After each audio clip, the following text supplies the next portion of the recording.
Okay, it's 10:30. I think it's time that we kick off this webinar. So, my name is Adrian Bodriment. I'm a senior research manager at Syria, and I would like to thank you for joining us for today's webinar on microhabitats, delivering biodiversity anywhere. Before we start on the topic, a few housekeeping slides. I think we all know how it works by now, but just as a reminder, so this webinar is being recorded.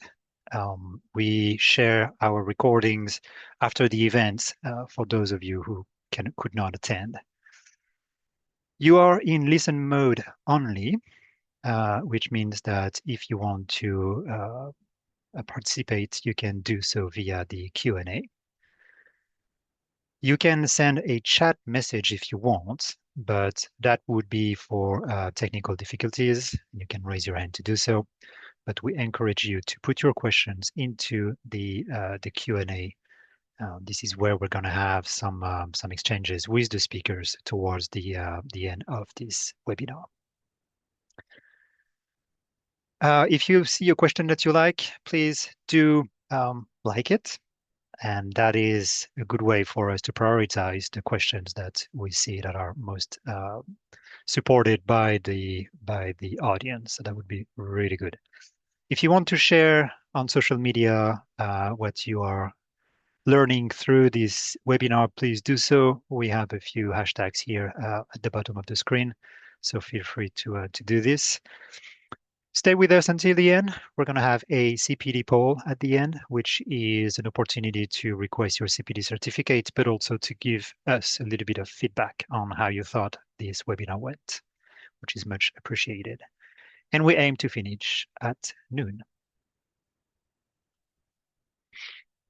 Okay, a little bit about Syria. So we are a not-for-profit member-based organization.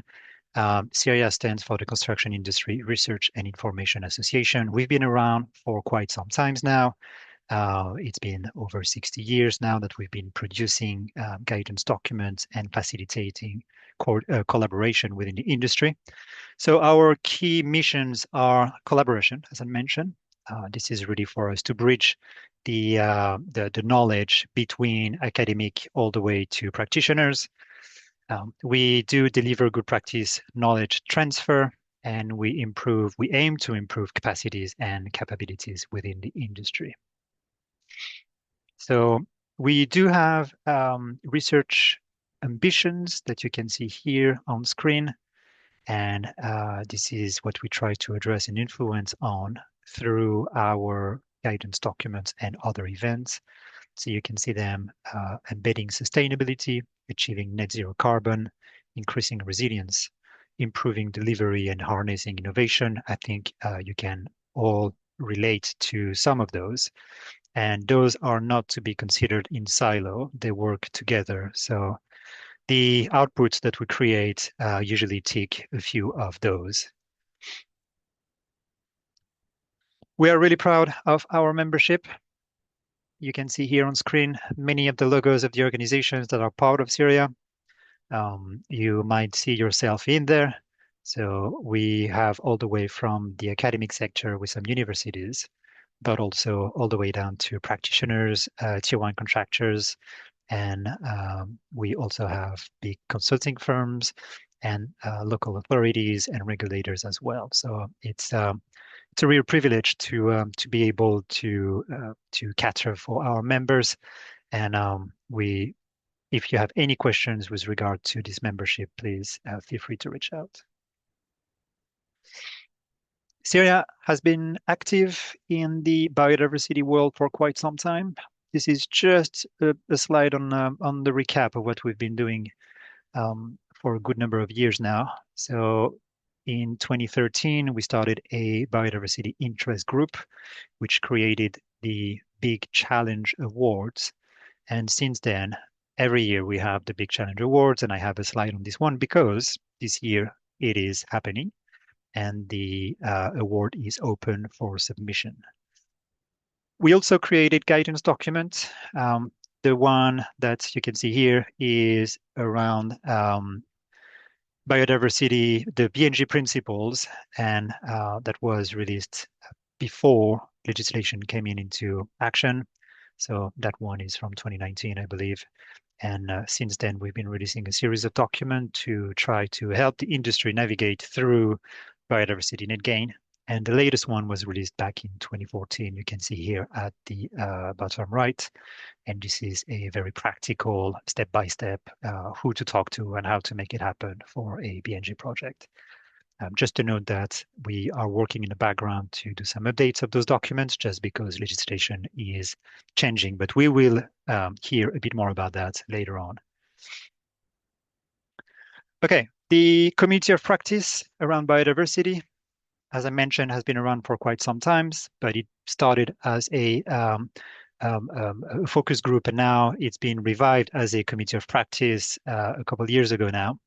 And we hope to support the industry to improve biodiversity value and to support the implementation of BNG principles.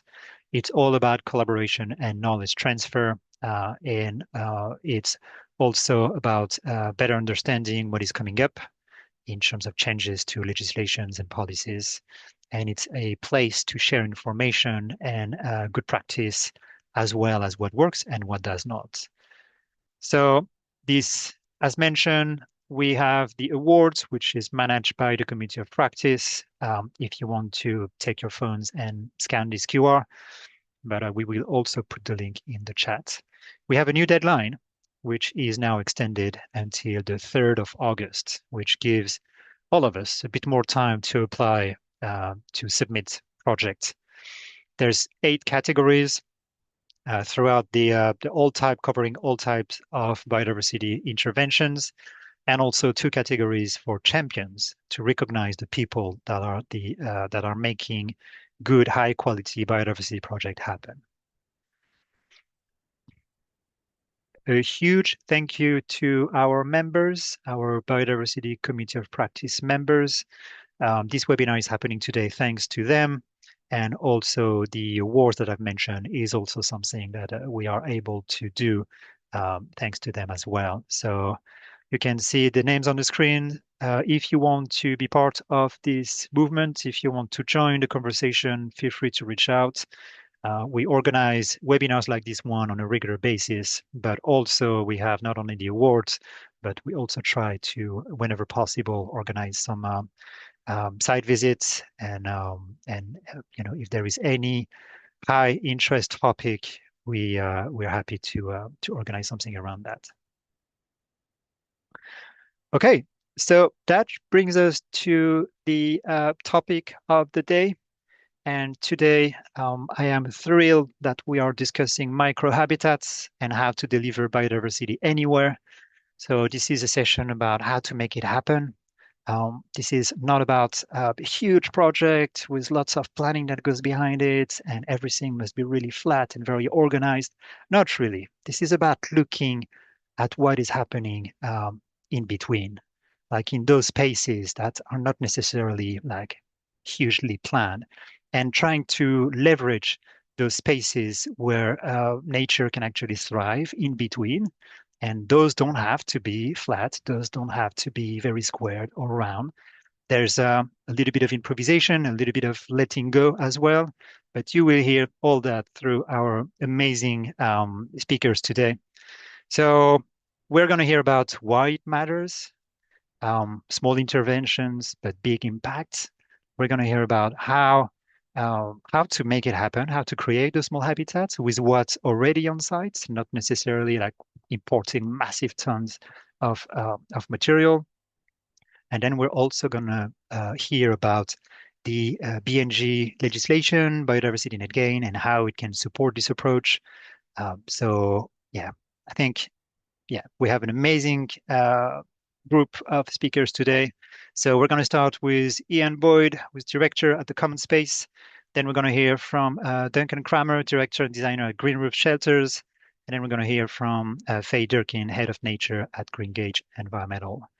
And with this, I am delighted to welcome Ian Boyd. We worked with Ian a few years ago through the Biodiversity Committee of Practice It was really inspiring. Ian brings a lot of experience improving habitats in the Isle of Wight and anywhere else. So, Ian, if you want to turn your camera on, and the floor is yours. Thanks very much, Adrian. Camera on. Is that okay? Can you see me Yeah, okay? all Yeah, good. excellent. Jolly good. Yes, thanks very much. And thank you for inviting me. Welcome everyone to this fantastic seminar. Super important stuff. I'm calling in from the Isle of Wight, a UNESCO World Biosphere Reserve.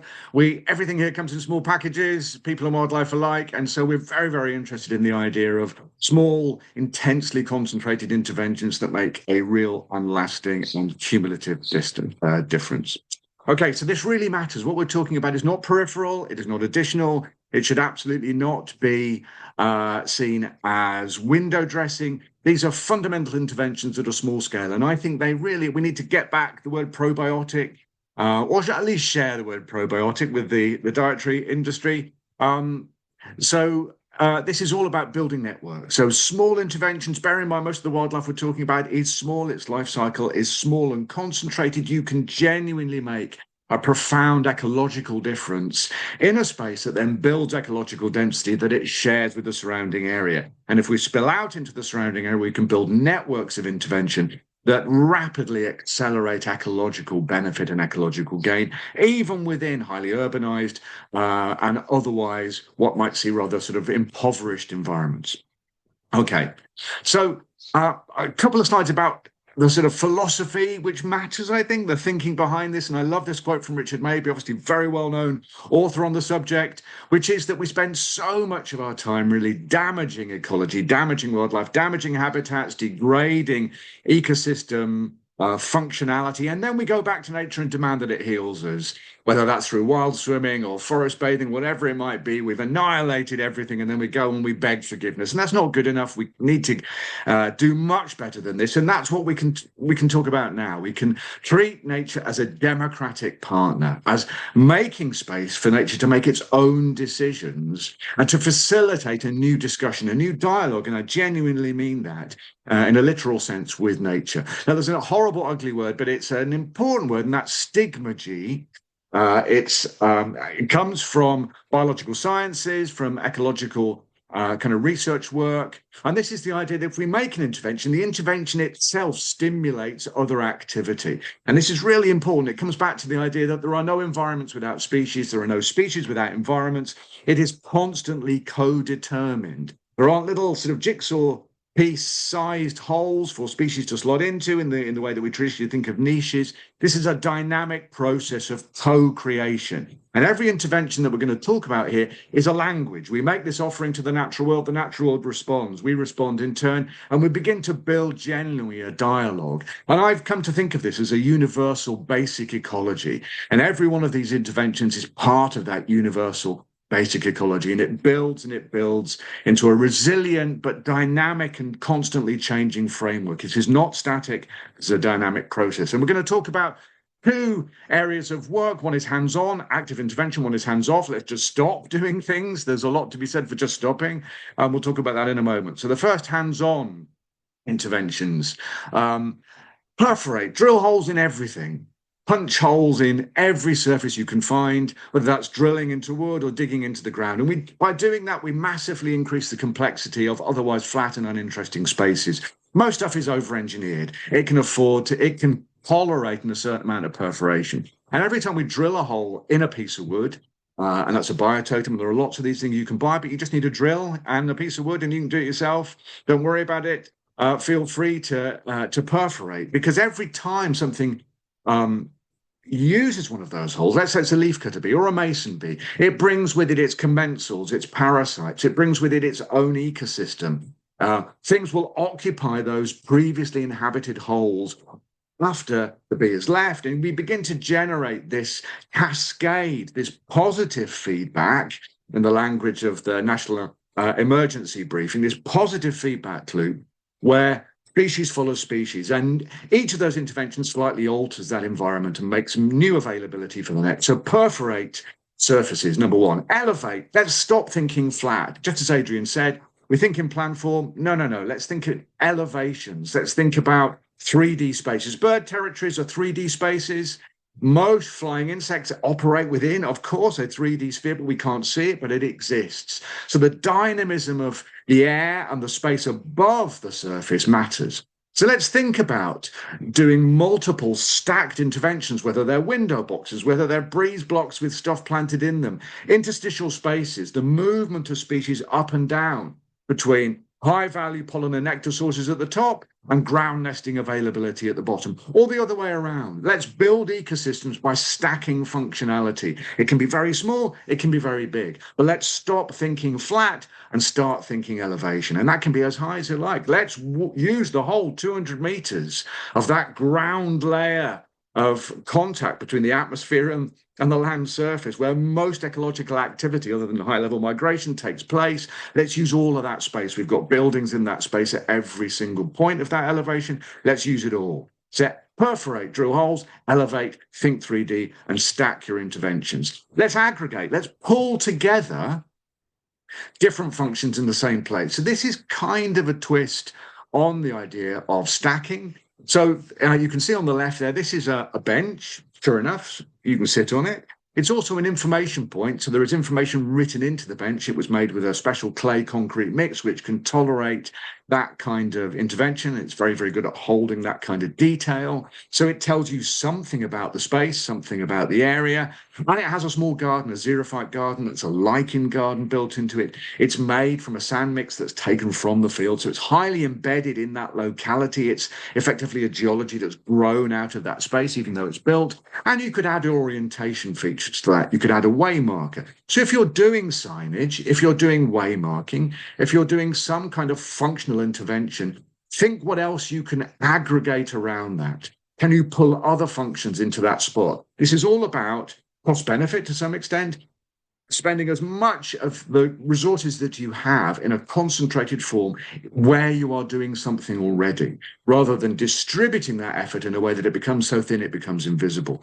Pull all of that together, densely concentrate your interventions for wildlife in small, dense patches, really generate ecological value, and then move on. And in that way, we begin to build these networks. On the right, corrugate. Let's crinkle things. Let's wrinkle things. Let's create these wrinkled, corrugated surfaces. Why? Because they have all sorts of additional complexity in them. They have wet dips in the middle, they have dry peaks on the top. You massively increase surface area. Simple corrugations, 1.4, 1.5 increase in surface area. Again, we're back to don't do flat. Let's wrinkle surfaces, pull them together. And of course, then you are literally pulling space into smaller and smaller and smaller areas. So you're creating this dense complexity of available, colonizable realm within manageable, affordable space. Flat is the least interesting we can do.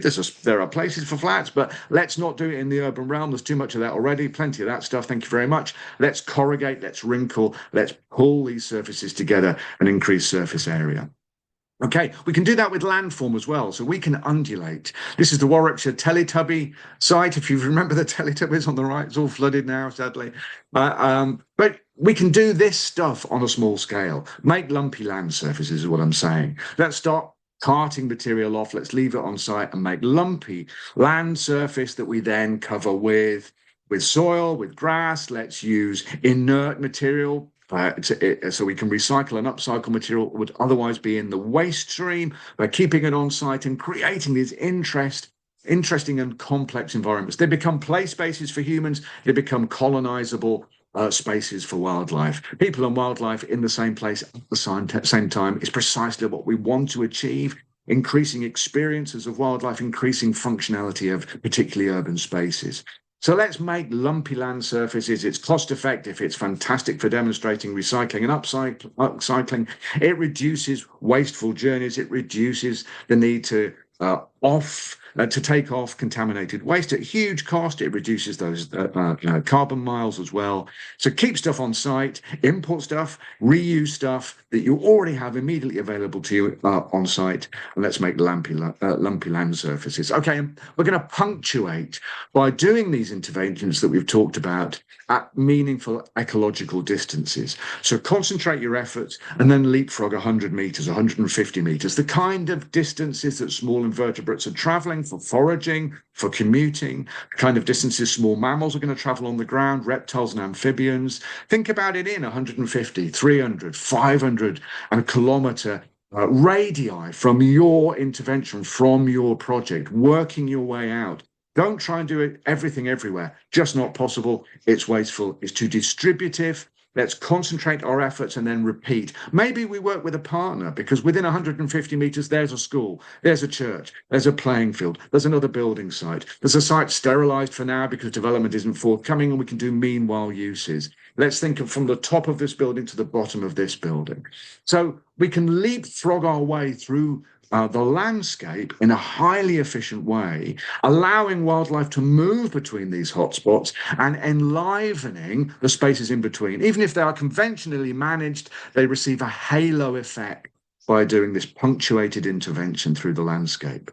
So you're bringing the whole of the landscape up through ecological functionality by dotting your interventions within it in a meaningful and affordable way. So punctuated intervention, key part. Okay, last couple of slides, hands off. Let's stop doing some things. Let's stop losing bare ground by insisting we plant everything everywhere. Let's not do that. Bare ground, incredibly important. We can make it aesthetic if we really want to, and there are places where we need to do that. Let's have planters with nothing but raw sand in it. You're going to be hearing a bit about that shortly, I'm sure. Let's have plenty of bare ground distributed. And again, it can be in lumps, it can be in heaps, it can be dips, it can be wet, it can be dry. Bare ground is incredibly important. And the disturbance regime that can generate and perpetuate bare ground is very important for life cycle services, for so many of the invertebrates that we're talking about. Lots of ground nesting species or ivy bees you can see in the background here. Bare ground, incredibly important, incorporated in everything that you do. Edges and boundaries, let's blur edges. The hard stop off between this land use function and this land use function is a deadening effect. So let's bring complexity and let's bring uncertainty. Let's blur the edges. Let's make transitional spaces, ecotones in ecological language. Let's begin, because these are the super dynamic spaces. They are neither this land use function nor this land use function. They're neither this habitat nor this habitat. They are something in between. They have the qualities of both, and they have more than the qualities of both. So edges, boundaries, perimeters, blurring that edge, making it clear that this is deliberate, that this is intentional. We can do that so that we don't enrage anyone who wants everything tidied to death. We can show that we mean to do this. It's not just dereliction, but let's allow these blurred edges to perpetuate, to propagate through the areas that we have responsibility for. And we'll see that that generates a significant uplift in ecological value. And let's accept with gratitude to nature, spontaneous urban flora in particular. You get this stuff for free. Leaving space, and that may be bare ground, it may be a lumpy landscape, it may be a planter with nothing in it yet. Let's accept what blows in from the aerial plankton, and that's plants and invertebrates alike, into the spaces we allow. Remember stigmagy? We're making an offering to the natural world. It's a conversation with nature. How does it respond? Oh, that's interesting. I like that. I like this. I'll respond in turn. And we develop a conversation by accepting the spontaneity of regenerating flora in the spaces that we are currently managing. So a mix, a dynamic, interesting, new ecological mix of the native and the exotic, of course, within certain safeguards. Fantastic. So spontaneous urban flora, let's treat it as a gift from nature, as a conversation with nature, and let's respond and build that natural developing conversation around a co-determined ecological space. So just a reminder, this really matters. These are genuinely small universes. So every time you do one of these densely packed interventions and you come back to it, don't forget what by doing this in a small, manageable way, you can come back. You can add new value to the thing you've already started and to the one that's 100 meters away. And you can work with your partners to begin to not only have a conversation with nature, but to develop partnership conversations with other organizations, other civic actors, other commercial operators in your world that are within that realm. So keep calm, construct small universes, and let's make a fantastic world for wildlife and build a new conversation with nature. Thank you very much. Thank you so much, Ian. Um, Very inspiring presentation. There's a lot in there. I took some notes. I might resurface some of it during the Q&A, but yeah, thank you so much for that. This is really at the heart of what we're trying to, of what we are looking at in this webinar this morning. How can nature happen on its own almost? And I love this idea of a conversation, that it's not just us imposing, but it's also listening to what's happening, whatever we do, or even if we don't do anything. All right. Thanks a lot for this. We are now going to our second speaker of the day, and I am thrilled to welcome Duncan Kramer, Director and Designer at Green Roof Shelters. Duncan, can you turn your camera on? And the floor is yours. It should be on. Can you see it? Yeah, it works well. Thanks a lot. Thank you. Hello, everyone. Very nice to be here. I'm just going to put time on.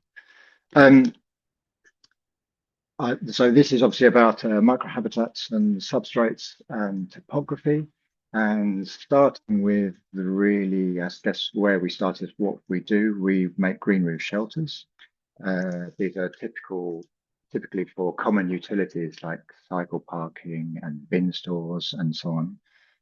They always have a deep growing roof that is basically they're for wildlife or doing a common utility. They have a deep growing roof that supports, well, we always plant 46 plus species. So they support quite a lot of invertebrate pollinator life. They're all pollinated plants, all food plants, and then we provide a lot of wildlife habitat and nesting and forage and refuge on the shelters themselves.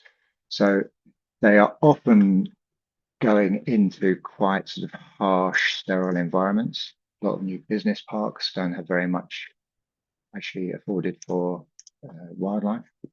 So they can be quite rich, very small, rich spaces for wildlife.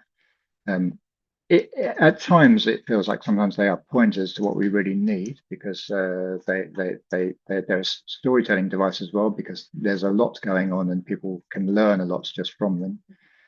Also, when you do have a lucky thing where you, for instance, this is in South Wales, where maybe 20 or so bin shelters were put onto a housing estate, you end up with a mosaic essentially of habitat created that is free from herbicides, it's free from dogs, it's free from people. So it does actually create a patchwork for wildlife that becomes very valuable.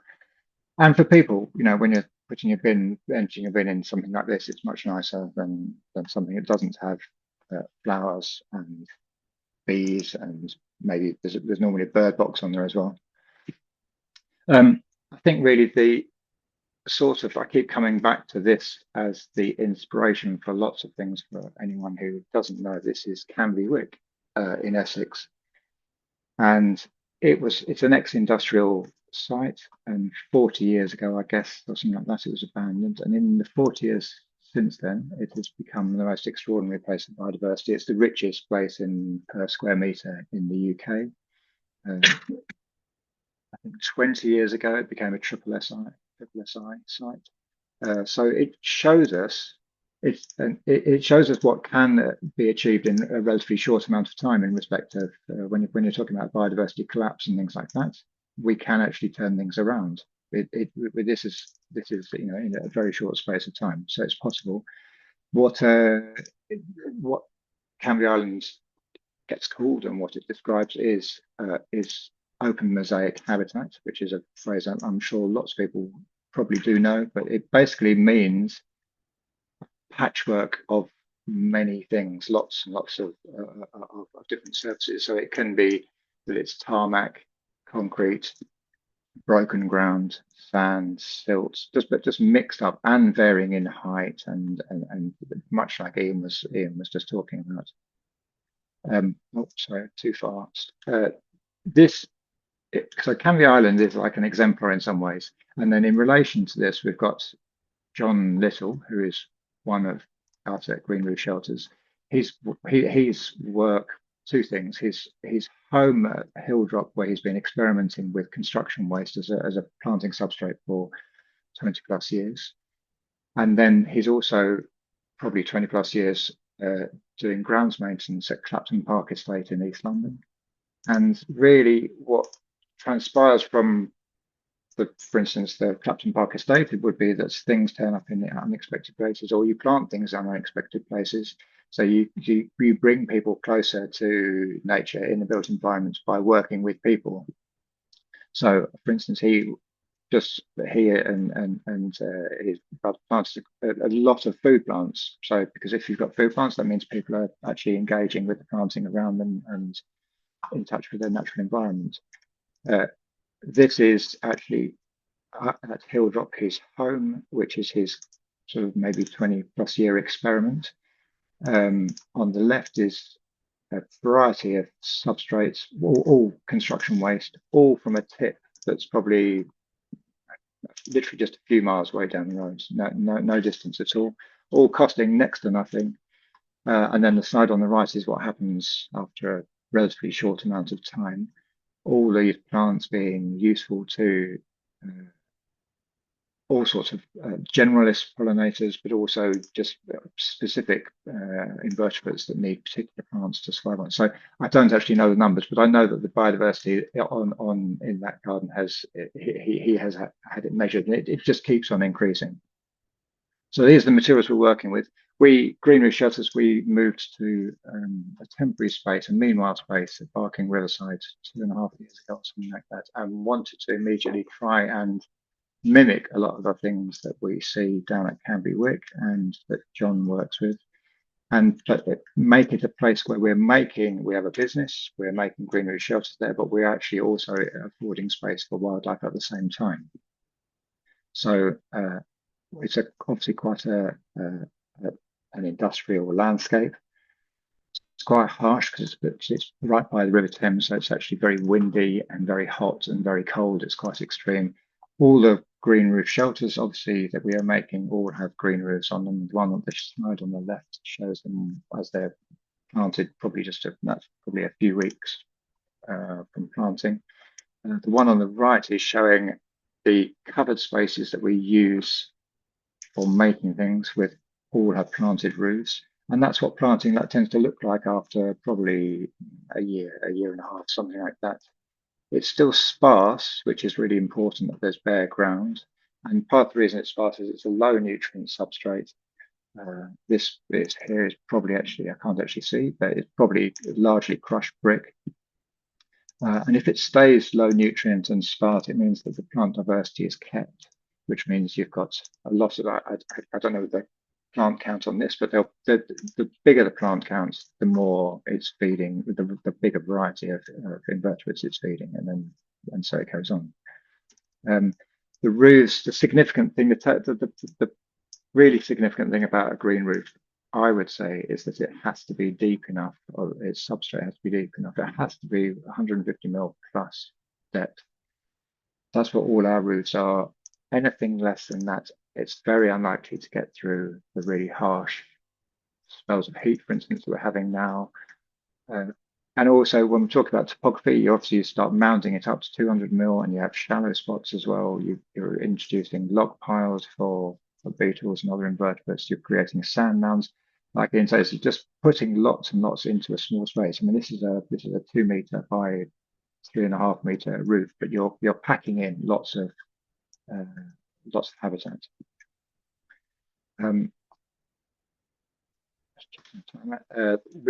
As it's a meanwhile space, we everything's essentially temporary.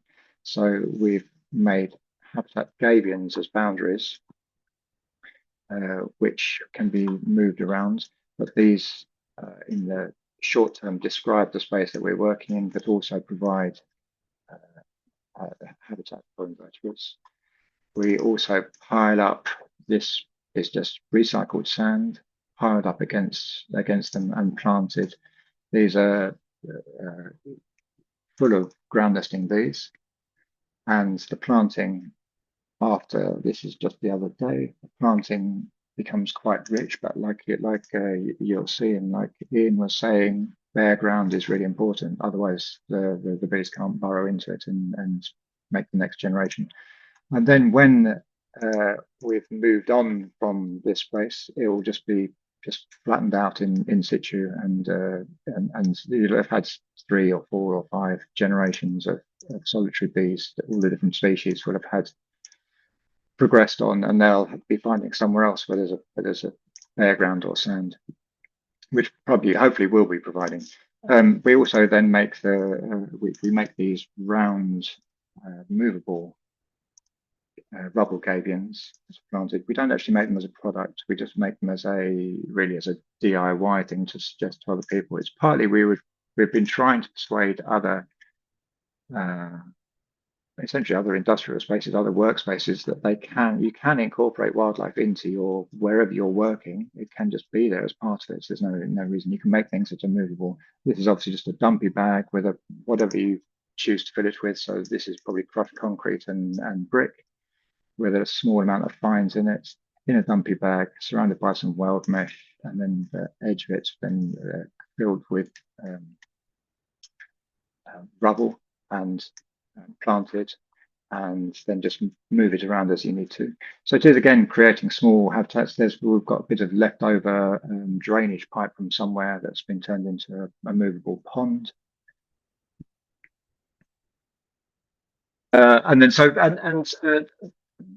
vertical deadwood, standing deadwood, you don't really see very much of it in the built environment or urban places. In parks now, thankfully, they're leaving a lot of large, when they're felling trees, they're leaving them in situ as habitat for beetles and the like. Not much standing deadwood. So how to incorporate standing deadwood? I mean, this is just something that is very simple to do. I mean, the aesthetics of all of these things are something that we're going to need to maybe change our minds about. Some of the aesthetics may be challenging compared to soft green, lush ideas of what a natural environment is. I think it's quite easy to adjust once you really engage with it and you start actually looking closely at things and starting to see what's using it and learning about it. Rubble gabions, maybe a bit like working on a chain gang, but we're taking just construction waste that's from very close by and using it as ballast, and it's also insect refuge on all our shelters. We make bee sand planters. Ian mentioned planting into sand, so it's a planter as basically a piece of street furniture, but for wildlife. It is full of sand, ideally local sand, but the reality is that quite often it's going to be builders' sand, soft sand, a small amount of green waste put into it, and then planted, and the bees will then be there. The surfaces are perforated with holes for bees to go into the sand, and you've got a planter. And surprisingly, how you can grow things really well in like a meter deep sand. If it's connected to the ground, especially, it's much better. We also process our sink waste from our on-site kitchen. This is just all about experimenting and creating things. We were basically very surprised. I don't have a photo from yesterday, but the planting is now about another meter tall. It's probably feels like it's almost certainly 1.5 meters, if not 2 meters out of that trough, and that's just from wastewater from the sink going into sand. So we use chestnut as a solitary bee. We drill we coppice chestnut in Kent, so that's another. There was regenerative farming talked about today earlier this morning, and obviously coppicing is regenerative. We drill the holes with from 2 mm up to 9 mm for all the different species of aerial nesting bees. We also use some bamboo scabions. Again, that bit reads to the storytelling. If you see a leaf cutter bee putting a green cap on the end of a piece of bamboo, and then nearby you see the plant where there's a round hole cut out of it, you make the connection between what is going on, and also the proximity, the need to make things. I guess that's one of the things with green roof shelters is that we're providing food plants very close to nesting, and obviously nature, bees, invertebrates, anything, they want to basically make the shortest journey between food and nesting. We always put bird boxes on with the reason that, well, they are actually always successful. So typically blue tits, but great tits, but also some of them sparrow boxes and some of them bigger.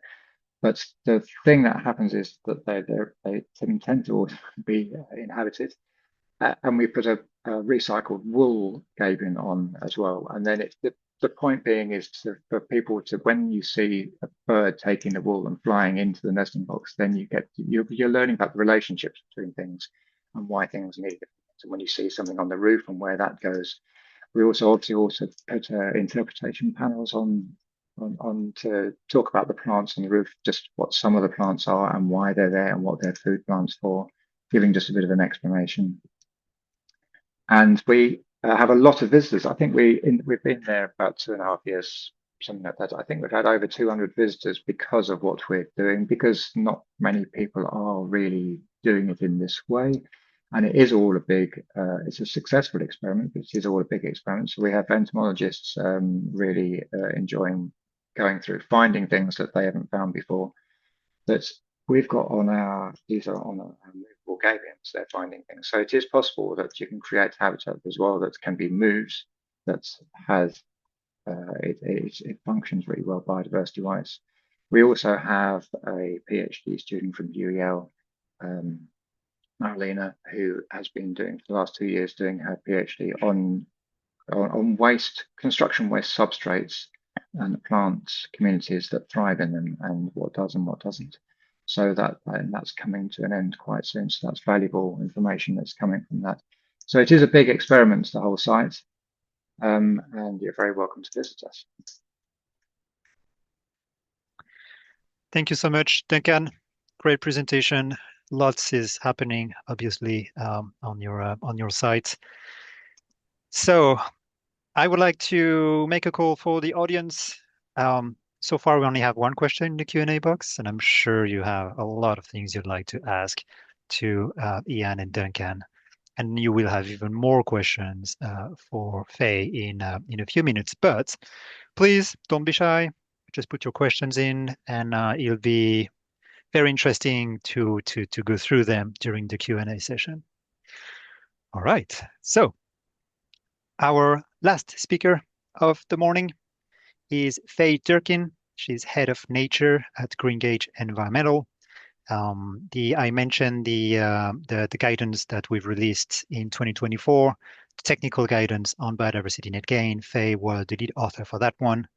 And so a lot of expertise on everything biodiversity related. Faye, if you want to put your camera on, and the floor is yours. It's on.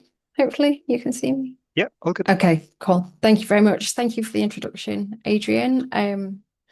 I'm just wanting to sort of hop back a little bit and do an overview of biodiversity net gain at that broader landscape scale before we dive right back in down to green shelter level. So just taking you through biodiversity net gain from the beginning. So essentially driven by the Environment Act, which not many people are necessarily aware of, the Environment Act had two key aspects. So there's the requirement for all development subject to the Town and Country Planning Act to deliver that 10% improvement in biodiversity, so the 10% BNG. There's also a requirement for all responsible bodies to produce a local nature recovery strategy. And we've seen more and more of those be released over the past year. And I'll get onto how and why BNG and LNRS are linked in a couple of slides' time. So essentially, why are we now doing biodiversity net gain? Unfortunately, we are all far too familiar with the sad headlines with insect populations being in decline, farmland birds being in decline, water voles, very favoured British mammal, continue in decline. And yet we've had the Wildlife and Countryside Act since 1981. So we've had quite stringent legislation protecting species and the best bits of habitat through things like triple SIs and nature reserves for quite some time now.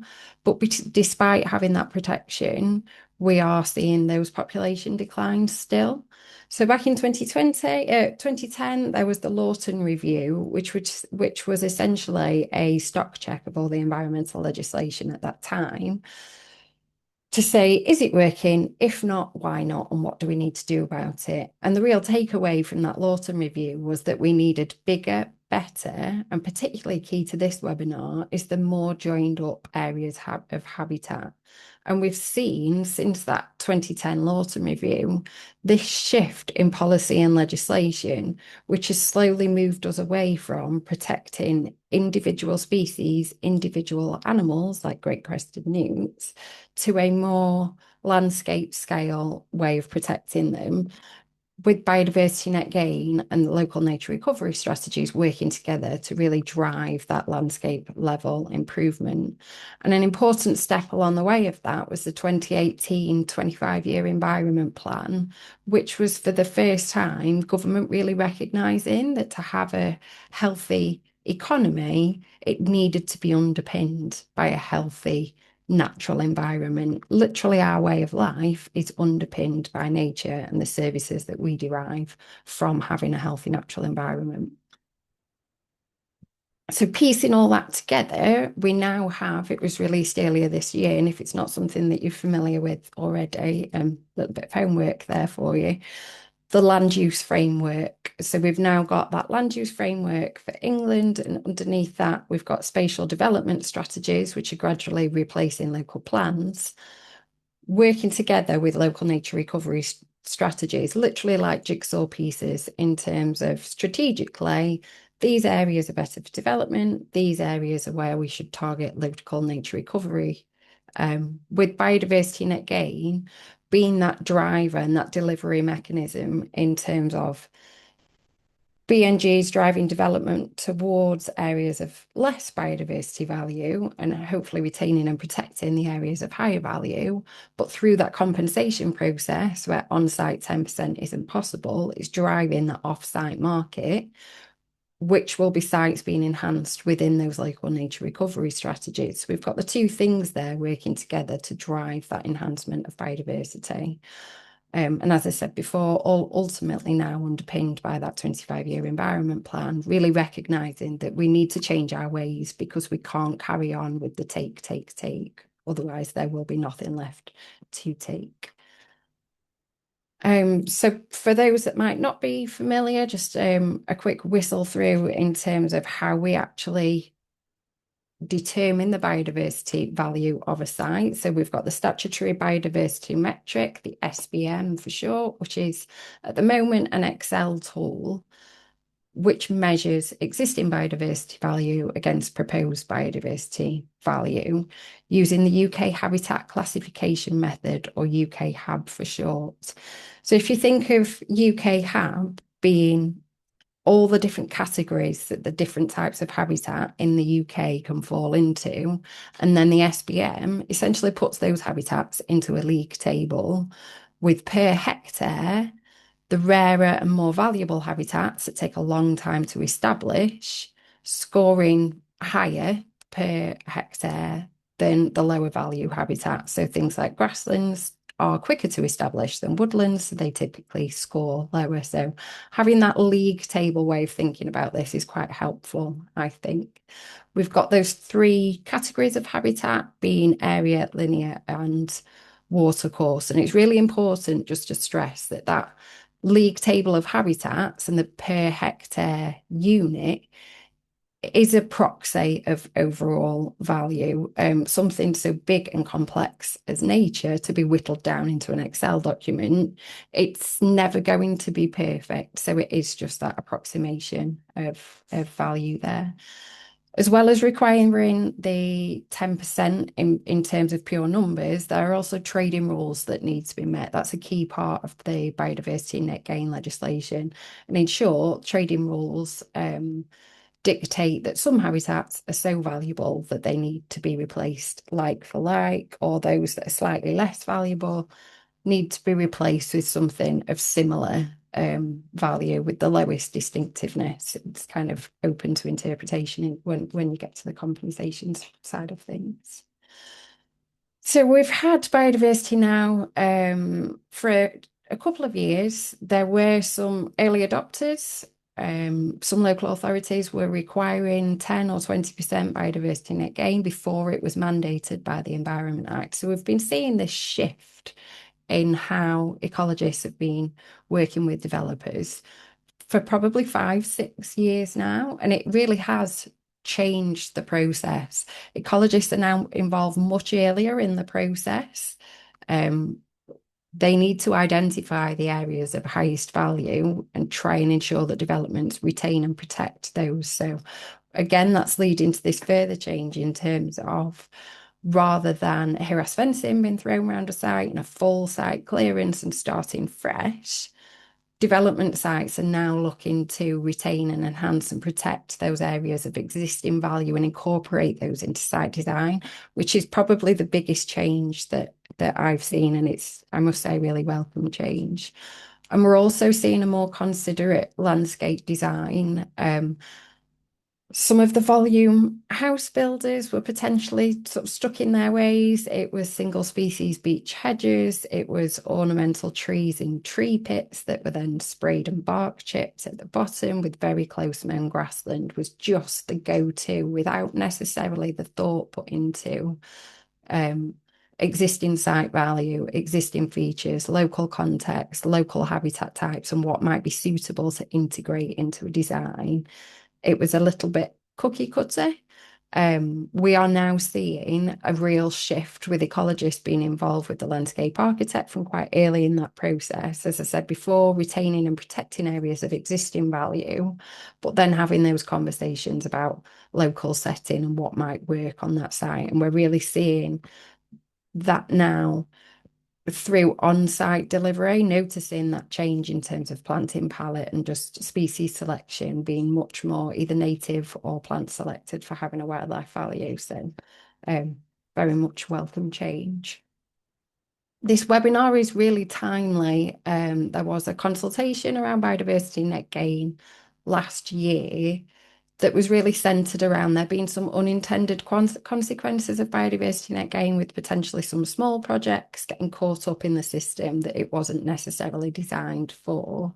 I've got a few slides that cover off the results of those, the findings of that consultation and the changes that are due to come in. There are some 4 key changes that are due by the end of July. We're still waiting the detail on that. So the next 4 weeks will be quite interesting.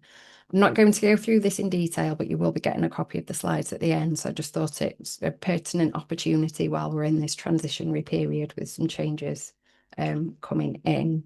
And also to highlight that there are these changes. And there was more recently a consultation that was looking at targeted BNG exemption for brownfield on residential development, which is quite a key one for this webinar. We've been talking about urban habitats, the importance, as we saw there, of the triple SI in Essex. It's that former industrial site that's got that open mosaic habitat, and just how valuable that can be for wildlife. So it'll be a good few months, I think, before we see the results of that brownfields BNG consultation, but I'm definitely watching that with interest to see what further changes come out of that.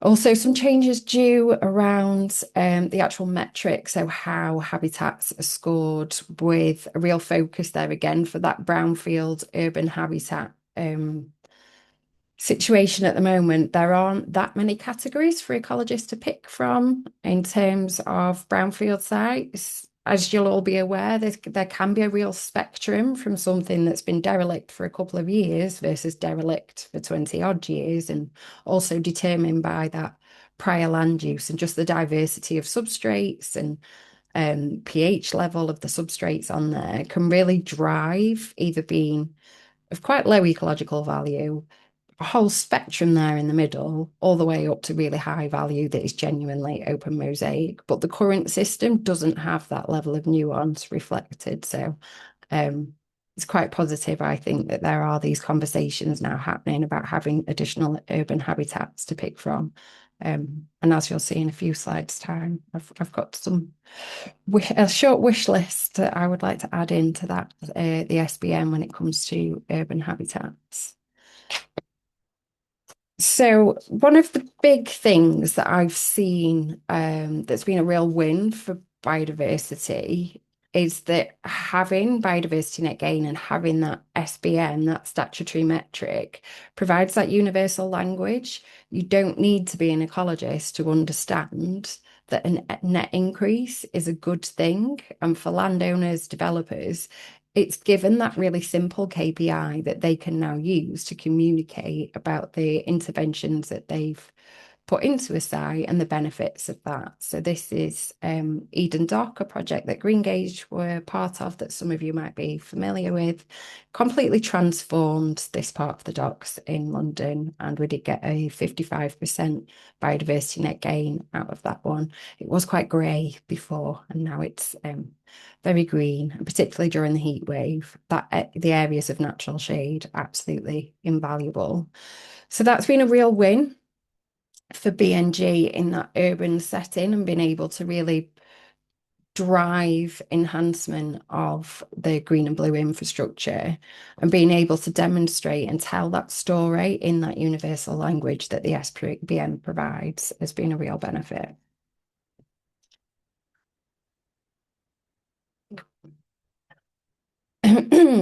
That said, there are some improvements that could be made. The statutory biodiversity metric being underpinned by the UK Habitat Classification System is a real win in some ways, in that the UK HAB system is really detailed. It reflects the habitat type, but also its condition. So is that a really good, moderate, or poor example of that habitat? But it really lends itself to the more naturalized habitats. So when we get into an urban setting, it can be quite difficult to find an appropriate category. So I've got a couple of photos there. The one on the left is more typical amenity planting, non-native species. If you go to a shopping centre, retail park, big supermarket, it's that kind of thing that you'll be familiar with seeing. That's represented within the statutory metric, either as ground level planters, introduced shrub, or vegetated garden. They're all low distinctiveness. They've all got no condition rating.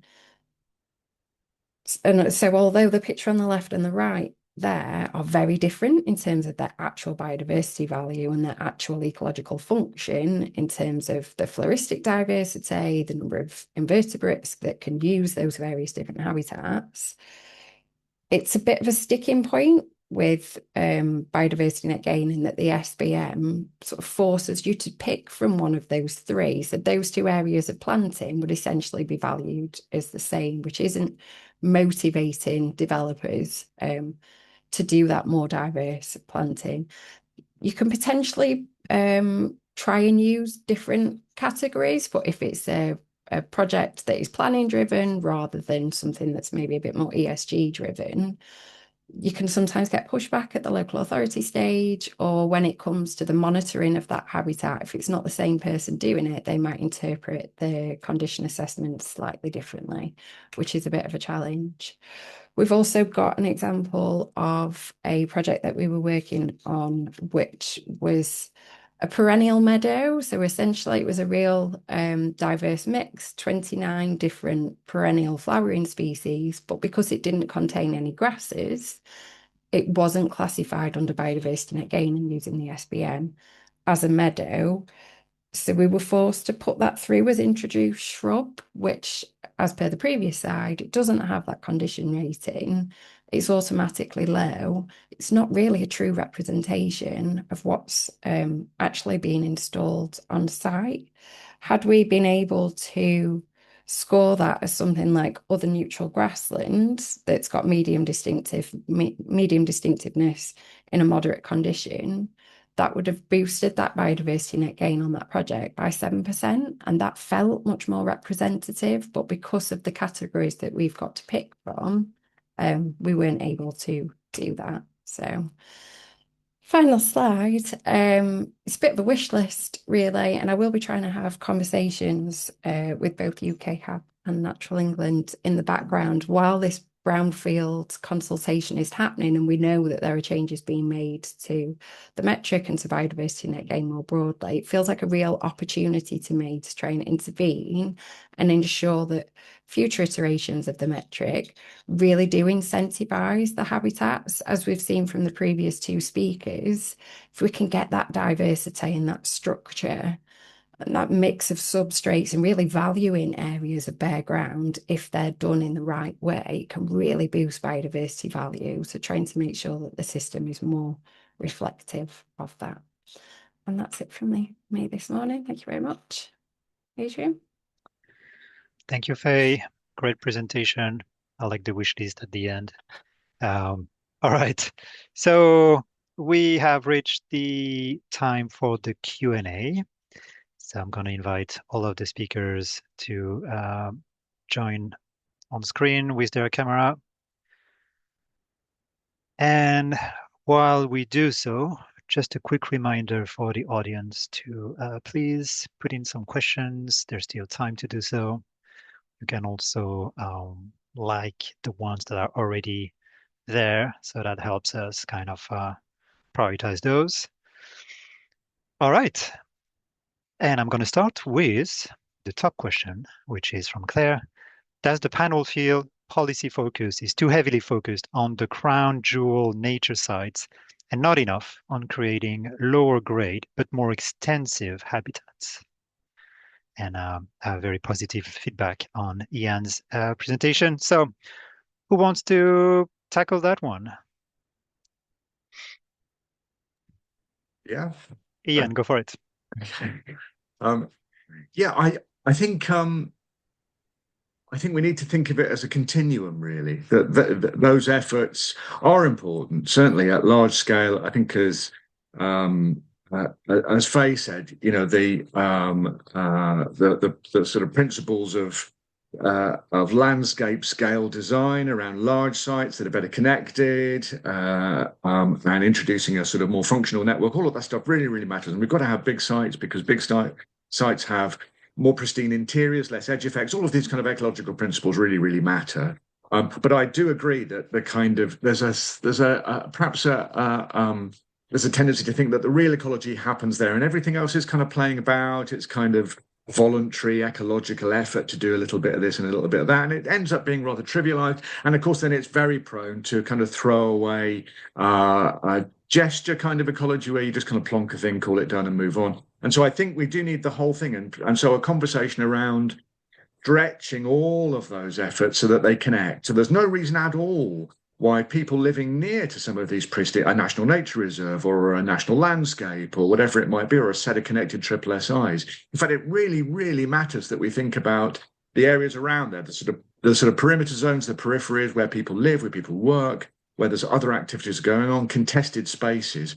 where direct, small, concentrated interventions have an immediate connection to those spaces, so that there's a sense of wildlife moving between them, which of course they are anyway. So I think connecting up really it means that they are all important. And I would very much like to see, I think an antidote to this is that there is more effort from NGOs and from all of us really who are practitioners in looking at the space alongside protected sites. So what does it mean to look alongside a triple SI, alongside a national landscape, whatever it might be, and look at very active and dynamic interventions of the sort we've been talking about as absolutely critical to the functionality and resilience of those pristine crown jewel sites. So I think we need both. Yeah. Thanks, Ian. I wonder if Duncan, it is something that you want to jump in as well. Yeah, I guess it's the definition of what the crown jewels are, because the crown jewels for me are probably not the ones that are obvious. So I think they're all around us, all the habitats that are just around us. I think it is a real case of opening your eyes and looking really closely at what's going on around you. I mean, for me personally, that's what has to happen. Because I just am learning all the time and failing. And the other, we tried a substrate that we thought would work really well recently, and it failed. So it's really we've got to use our intelligence and eyes and investigate things and work with what works. Yeah. Hey, you were about to jump in. Yeah, Ian touched on it there. For me, it's that the casual interactions that people have with nature and the changes that we're seeing biodiversity net gain driving, like I touched on before, some of the volume house builders used to just put in single species beech hedge. It was cut twice a year, quite limiting. We're seeing that now shift to more of that mixed native hedgerow, managing it slightly differently. You will get birds foraging in there, you will get birds nesting. And the people that are then living and using those estates get that incidental interaction with nature and will slowly start to reap the benefits of that. And for me, that's the really important bit, but it does have to be both ends of the spectrum. We need those landscape scale interventions to help with other ecosystem services, like reducing flooding, for example. That has to be done at scale, but that doesn't take away from the importance of the work that Ian and Duncan have shared this morning. Thank you, Faye. Yeah, indeed. For flood risk management, this is a mixture of both as well, with natural flood management, catchment level interventions, but also the smaller bits, your sets, well spread out within the site, small interventions, but capturing water where it falls at source. That also helps a lot, and building habitat at the same time. Question for Duncan. Do you add soil pockets or plants to the gabion walls and planters, or do you let them regenerate naturally? The movable gabions on the ground, we have put some soil pockets in, and they have not survived the intense heat. So, as in the planting hasn't survived the intense heat. So we just experiment with all things. We've got quite a lot of different materials in there. We've got bumblebee boxes buried in them as well, and things like that. But if they're not, if planting can't get to the ground, it has to be watered through dry spells. So that's a key condition for a lot of things. I mean, the green roofs, a minimum, like I said before, a minimum of 150 mil, which, just for anyone who needs to know, it's 225 kilos per square meter when it's saturated, which is quite a lot of weight. But that's the basic minimum that you have to work with. The gabions can be all sorts of things, and when you think something is going to work, it doesn't work, and when the opposite happens or whatever. So nature has its way with a lot of it, but learn from it. Thank you, Duncan. All right, a question for the panel. So this is from National Highways.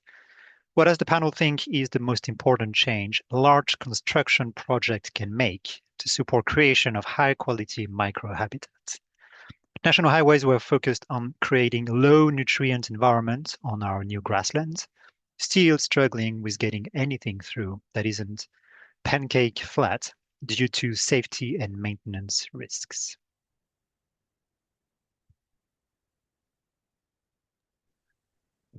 most important change from large construction projects to create high quality microhabitats, Ian? Yeah, really recognize how difficult it can be. And if, we're back to where does the real innovation have to take place in everything we're talking about, it is undoubtedly in contract procurement and law, without any doubt. Because we can have great ideas, but if they default to maintenance as the god, and that is where we still are, then it compromises the creativity and the dynamism, everything we're talking about. But totally recognise that is reality. But I think we do have to leverage the tools that we have. So the Environment Act does give us a material change in the law around the enhanced duty for biodiversity, particularly for public organizations. We should probably leverage that more than we are doing, and saying that needs to break into existing contracts and actually alter them. We could certainly try that. And I think the idea that it doesn't have to be everything everywhere. So the possibility of testing a lumpy landscape on a national highway in a controlled way and seeing what happens. The world is not going to end if we do it well. We kind of sophisticated species, we can get past these kind of obstacles and create sort of test areas that can then expand in a patient way. So, I mean, it's a bit glib to say that. Obviously, I'm not working in national highways, and I imagine it can be an absolute nightmare to try and get these things through the hierarchy of control. But I think we need to say, look, it's not really good enough talking about in terms of sort of the contractual constraints of going straight from design to maintenance, as if there's nothing in between. We're just creating stuff in order to maintain it. We do it with public realm all the time, with no utility built in for people or place or nature at all. So trying to kind of leverage the tools we've got, break into contract law, suggest experimentation, think about the future, use fiduciary language around obligations to the future. I think that's important. So using sophisticated contractual tools, small patient pilots to build confidence, and then extend not everything everywhere, but plots that we can manage to build, and then we can take our time about filling in spaces in between. So easy to say, hard to do, but using everything we've got to try and break into these systems. Pilot project. Here you go. Duncan, any experiment in this domain? I'm slightly wishing I knew who. I know that I've heard it talked about that I think in Dorset, there is some road schemes there that have been very successful with the biodiversity on the embankments. I would imagine what that is that there's no topsoil involved, that it will be whatever the base material was left. I'm sorry that I don't actually know the example. I've just heard it talked about, and I should have been paying more attention. But things like that, there will be people who can point to this, I'm sure. Thank you. Any other comment from the panel on this linear infrastructure microhabitats? It's always sits with the people, doesn't it? And that people don't like change and shifting expectations. So, but I feel like we're already on a real journey. Just driving through Rotherham the other day, they were one of the first to change how their highway central reservations were managed. Outcry when that first happened, 10 years ago? And now it's just spread. It's all through Sheffield, and it's just normal. People have got used to it and they like it. So it's just that shift in the expectation, I think. Much harder to do when health and safety is involved, admittedly. So yeah, all for Ian's small pilots to just test trust first. Thank you. I have a question back to you, Faye, actually, which is very specific on the Eden Dock project, which is about what habitats of the UK HAB classifications does the net gain fall into for this Eden Dock project? I think that one's a real case in point where it was a bit of a smorgasbord of introduced shrub for some, potentially rain garden for others. I didn't do the calculation for that one myself, so I would have to check. But it isn't an easy fit. The habitats there were very much designed for that urban setting. So being climate resilient, really, really important given the setting. So it's not just a case of selecting native species. There are other drivers, but then trying to reflect the value of that within the SBM. That is one of the ones where it proves quite challenging. And you're almost having to bend the rules and then try and explain them. And I would just like to change the rules personally to just try and incentivize the creation of those habitats. We were talking before the webinar started earlier about the second heat wave coming, so it is only going to get more and more important that we are designing for the future. And the current system doesn't necessarily lend itself for that. Thank you, Faye. All right. I think I still have a couple of questions coming in. I have one which might be for Duncan and maybe Ian as well, which is about wood dust, and would dust waste be used as a habitat material, perhaps mixed into planting medium? Just wondering how it works. I immediately turned to my friend and colleague here asking what we're doing with that, because we produce a lot of sawdust. It's basically getting used in composters. It's a very good thing to put in a composter. So we don't use it. We haven't found a use for it yet, put it that way, for wildlife. But I'm sure there probably is. But composters definitely need it. Composters need that material. Perfect. So compost it first, and then maybe later on it'll be used as well as compost, really. Okay, perfect. Thank you for that. I have one. I think this one might be a good fit for Ian.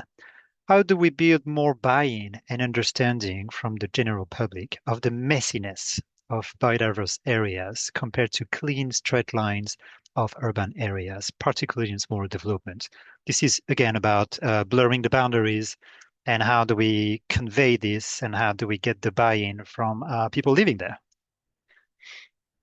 Yeah, fantastic question. Really important. It's about individual and community psychology.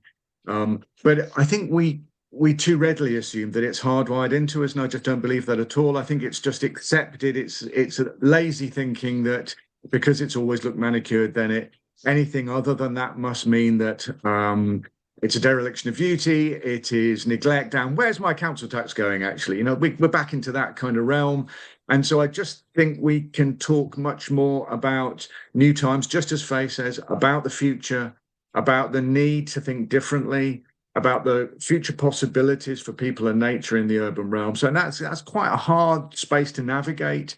But I think if we can always demonstrate that it is deliberate, and if we can be brave, I mean, again, that's easy to say. I know it's hard to do in a political environment in public realm management, but if we can work with our politicians, with our local councillors, and particularly with our local councillors, if you've got a parish, work with your parish, please work with your parish. They're super important, so that we begin to build up a kind of resistance to that knee-jerk, it's ugly, spray it now, and then everyone jumps and does it. And we just buy enough time, I think as Duncan said this, for people just to relax a bit. And, oh, okay, so I saw a load of wildlife on that. Oh, and a load of people have just come to photograph this Viper's bugloss that didn't get sprayed out because it looks absolutely amazing. They all thought they were orchids.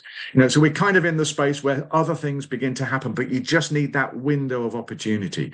We can still make sure that bits that perhaps we can more formally maintain for sure, to build that reassurance. We need to be sympathetic and sensitive to those kind of dynamics, but bravery, persistence, and patience to allow a new sensibility to emerge. And it absolutely does, and it absolutely will, if we just give it enough room and enough time and talk about it and discuss it and point out the fascinating stuff that is visiting these flowers that weren't there before, this spontaneous urban flora, and how important it is ecologically to maintain those populations. So those messy techniques in public discourse are what we need, I'm afraid. Thank you, Ian. Okay, so I like it, like the just relax, and also the messy techniques. That's a great way to put it. Duncan, I wonder, you had interpretation signage on your slides as well. Wonder how important you feel those are with regard to getting those spaces being accepted and understood actually by the residents. Yeah, well, obviously with a green roof, they're pretty essential. That since you can't see necessarily that much that's on the roof, but also just exactly what Ian was saying and I've been saying. I don't know how many years ago, say I don't know, 10 years ago, 8 years ago, whenever it was, the drilled chestnut gabions for solitary bee nesting. People would look at them and look blankly at them and probably then just walk away. Now people go, oh, it's a bee hotel. And I don't like the term, but it's fine because people know what they're for. And that has been, that's happened relatively quickly. So I do think there is promise in the fact we can turn around a lot of things quickly. I think Canopy Wick is still it's a really strong example to me that is 40 years. I mean, and possibly actually even that happened in 20 years. We can do an awful lot in relatively short amounts of time to bring biodiversity back up. I'm sure that we can do it. So that's what interpretation, just getting in the message across. The more that people are engaged with it, the more they see it happens. Great. Thank you, Duncan. The next one is, I think, might be for the three of you, but maybe Faye, that's something you can weigh in.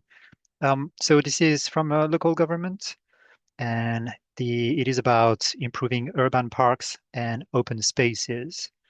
If you had, so from local authority, if you had limited budget and only small opportunities across multiple sites, what habitat enhancements would you prioritize to give the greatest biodiversity benefits? I would probably start with looking at what you can not do. So you've got that budgetary saving there. And as we were saying before, just changing the management regimes can often lead to unexpected biodiversity enhancements. And with that budget that you've saved, I would then redirect that to the outreach work, education, trying to explain. So again, using the Rotherham example, they've got some really simple road signs up saying relax mowing regime because we're supporting orchids. And then there's some really nice pictures of the orchid, etc.